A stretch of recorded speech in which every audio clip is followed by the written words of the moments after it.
Why buy soil when you already have it in your garden? Throughout my years of gardening, I've seen thousands of people, and I used to be one of them, haul bag after bag of soil from the supermarket, spreading it over their plots in the belief that it was the only way to make plants thrive. The truth is, if your goal is to improve the health of your existing soil, dumping bagged soil on top is often the most wasteful approach you can take. Stop for a moment before you load up your trunk with those next few bags. I'm going to show you why this method isn't as effective as you think, and how you can save a fortune while cultivating a garden that is many times more fertile. Every week I share grounded insights on organic gardening and intentional living.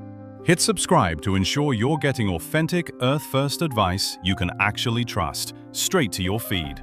First, there are times when you genuinely need to buy soil. When? If your garden has low spots that need leveling, or if you are building brand new raised beds on concrete, then buying bagged soil makes perfect sense. However, it is a completely different story if you are using it to improve the quality of your existing soil. Most bags labeled topsoil or garden soil are actually just a mixture of sand, silt, and clay. If you pour it over your old ground hoping it will become more fertile, you are mistaken. Your garden soil already has plenty of minerals. What it lacks is organic matter to activate life, not a few extra pounds of sand or clay from a different geographic region. A key characteristic of bagged soil is that it is often sterile, meaning it has been treated to be free of pathogens and weed seeds, which gives beginners peace of mind.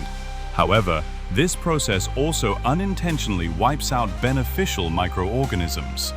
When you use this soil to improve your garden, it is clean, but it lacks the ability to self-regenerate or coexist with plant roots as effectively as microbe-rich native soil. This is why plants in bagged soil often look lush initially, thanks to pre-mixed fertilizers, but quickly wither later on. The majority of the volume in a soil bag consists of fillers, like peat moss or coconut coir. These keep the soil airy and lightweight, making them ideal for container gardening on balconies or rooftops. But peat moss contains little nutrition and is naturally acidic. If you spread it over a large garden area, after a few seasons of harsh sun, it can become hard and hydrophobic, causing water to run off instead of soaking down to the roots. You might see many advertisements claiming this soil is for succulents, that one is for vegetables, or another for flowers. In reality, this is just how manufacturers optimize convenience for you by tweaking the ratios of perlite, pine bark, or fertilizer. For a busy person, this is a handy solution. But for a gardener aiming for sustainability, understanding the soil's true needs will help you mix your own or amend old soil at a fraction of the cost. How much money have you spent on bagged soil this past year? Comment below if that number has more than 6 digits. Instead of continuing to lug bags of soil home every spring, why don't we try a different approach? Invest in quality over quantity. When you stop buying soil, you start learning to look at what you already have. Your garden soil, whether it is hard clay or poor sand, is still gold if you know how to activate it. Why do I say that? Your old garden soil contains native minerals and microorganisms that have already adapted to the local climate.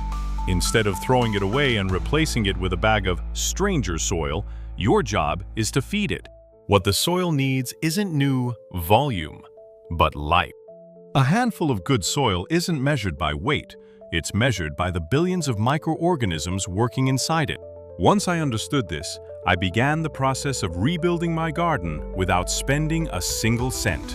This is the zero-cost formula for reviving soil, built upon 3 main pillars. Pillar 1. Compost. I stopped throwing kitchen scraps, eggshells, coffee grounds, and dry leaves into the municipal trash. Instead, I turned them into black gold. Composting is specifically how you return nutrients to the earth. It is not merely fertilizer, it is a living microbial starter. When you mix compost into old soil, you are waking up dormant bacteria. My biggest mistake in the past was thinking that composting was a filthy and foul-smelling task. It is not.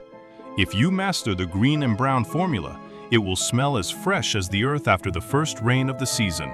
The green components are nitrogen from vegetable peels, fresh fruit, and tea dregs. The brown components are carbon from dry leaves, shredded cardboard, or straw. The golden ratio of 1 green to 3 browns will trigger a high-temperature decomposition process that kills pathogens while retaining billions of beneficial bacteria. If you live in an apartment and lack space, look into bokashi or vermicomposting. A small worm bin under the kitchen sink can process the entire organic waste of a family of 4 and produce the world's best fertilizer without costing a penny.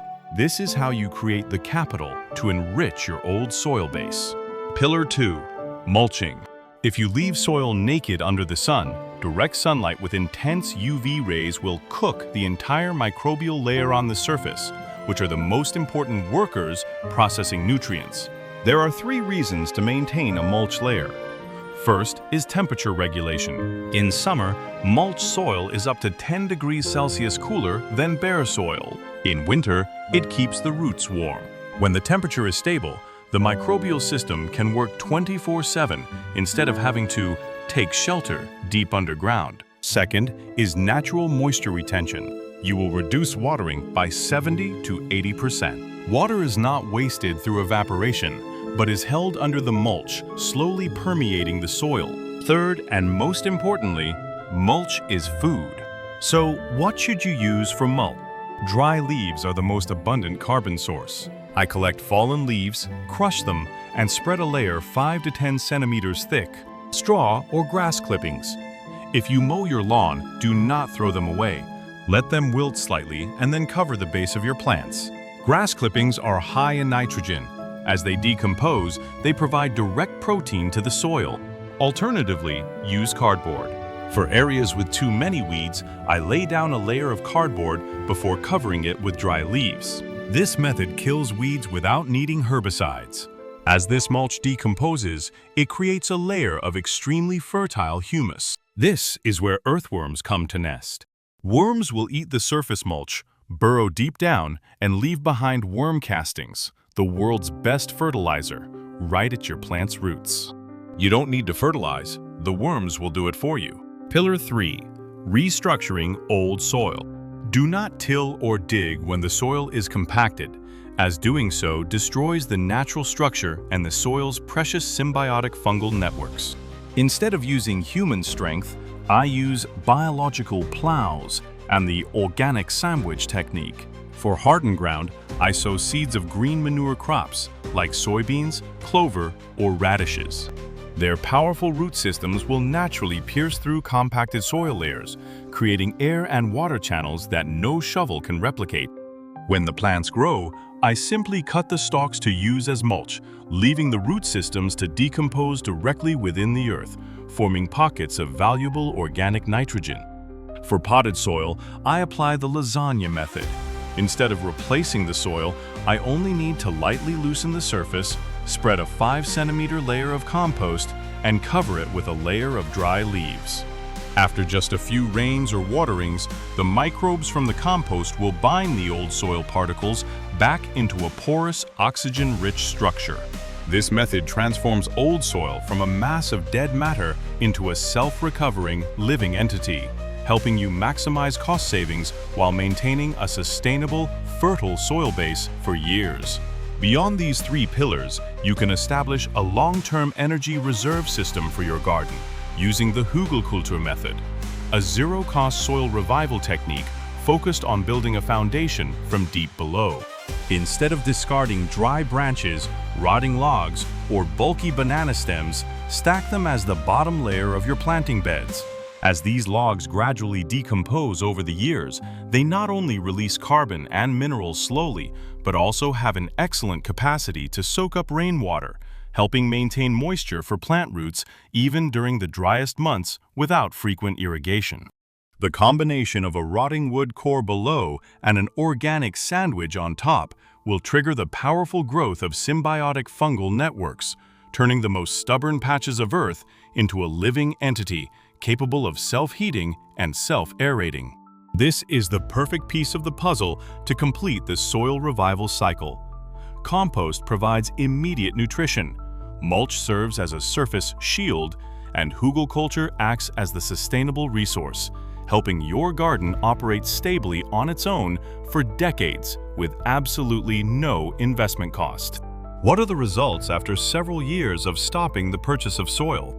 First of all, my plants are incredibly healthy. They are no longer bombarded by pests and diseases as they once were. Why? Because in soil rich with microorganisms, there are symbiotic fungi and bacteria that protect the roots. The plants possess a natural immune system, eliminating the need for pesticides. Secondly, I have saved a massive amount of money. I use those funds to buy rare plant varieties, or simply to enjoy a delicious cup of coffee right in my own garden without worrying about supply invoices. But most importantly, there is freedom. The freedom I am speaking of here is not just the financial independence from agricultural suppliers. It is a liberation of mindset. Instead of worrying or fearing that my plants lack nutrients, that the soil is being depleted, or being afraid of bacteria, I now understand that every earthworm crawling beneath that mulch is one of my most effective partners. I no longer have to lug heavy bags of soil up to the rooftop, nor do I have to worry about cleaning up the plastic packaging discarded into the environment. If you are new to gardening, don't rush to the supermarket every time you notice the soil in your pots is running low. Instead, start a compost bin today. Learn to embrace the fallen leaves and take the time to observe the earthworms in your garden.